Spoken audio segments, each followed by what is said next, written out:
I had somebody that knows me well say, "Oh, thank God you wrote it down, because I can ramble." How many people have heard me ramble? No. Yes, yes. No, I was just thinking about the fact that 4 years ago when we created Music Portland, because music was on the ropes in Portland, it wasn't, it wasn't cheap anymore, it wasn't something the city just said, yeah, do what you do. Like, everything they were doing was counter to music being successful, and the rates were going up and everything else. So we came up with the brand Independent Together. And I've been spending a lot of time as we're coming out of COVID thinking about what that brand really means. It's independent, period, together. And we're independent in this town because I believe we're somewhat distinct because we are more cooperative than competitive. We collaborate a lot across genres, across communities, but we needed a place to do that because we'd all been pulled apart by the way the city had grown. We have fans locally that are willing to take risks. They support the kind of intrepid and explorer nature of our artists here. We're not following market trends. We're trying something new. And that would only work if we have a fan community that is willing to go out and see shows at more than 300 spaces that host live music 3 or more times a week, every month. That's insane. I mean, Austin at this point is claiming 176 music venues. In exactly the same way, we can claim more than 300. And that's because our fans are willing to participate. And what I love about our fans is a kindness. And this is I grew up in Portland, and it's a legacy of Portland. You play something and a fan says, yeah, that really sucked. But I see what you're trying for, keep going.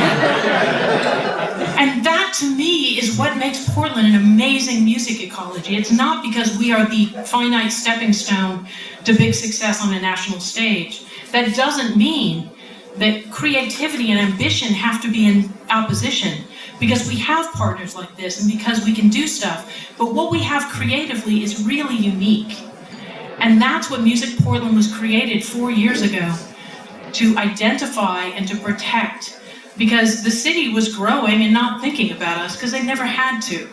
So we do music policy advocacy. We've unraveled the spaghetti of city code that, unwittingly or not, has decided that, what we're going to build residence in every available plot of land in the city right next to a music venue without any kind of acoustic zoning.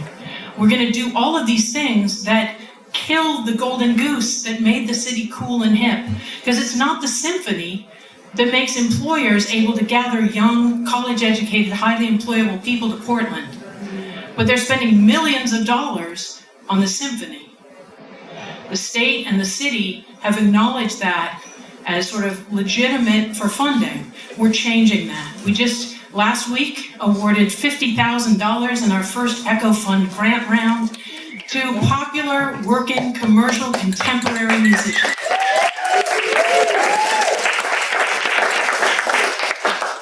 And I'm aiming to double that shit this year. So and we do that through Portland Music Month. Portland Music Month, keep an eye out on your Music Portland newsletters, which you all are going to get now for the sake of 2 drink tickets. If you're not yet a part of Music Portland, you are now. And we are thrilled to have you with us, because standing up together is what makes outside investors and supporters go, yeah, that's something. They're galvanized. They are real. This is a thing. And it's the reason that the state legislature in February passed a law that recognized commercial music and live performance as key emerging economic sectors in the state. That is the foundation for everything, y'all. It's so dry and dusty. It's like, okay, cool. But it means that we can get tax breaks for you. We can get tax breaks for venues so that they can pay you more because they pay less for liquor. We can do all these different things. Go get a Meara. Yes. Yeah. Anyway, I won't ramble, because you notice I wrote it down to make Dan not mad at me, for fear I would ramble, but we're doing good stuff, and we need all of you with us, and all that means is you stay connected, you engage and volunteer when you can, and if you can afford $25 a month as an individual musician, or $3 a month, the cost of a PVR, 25 a year, or $3 a month. You're a member of Music Portland, supports what we do. And then definitely we're gonna all go forward together, and independent together is the only way we can do it. Independent alone means you're out of luck. Thank you.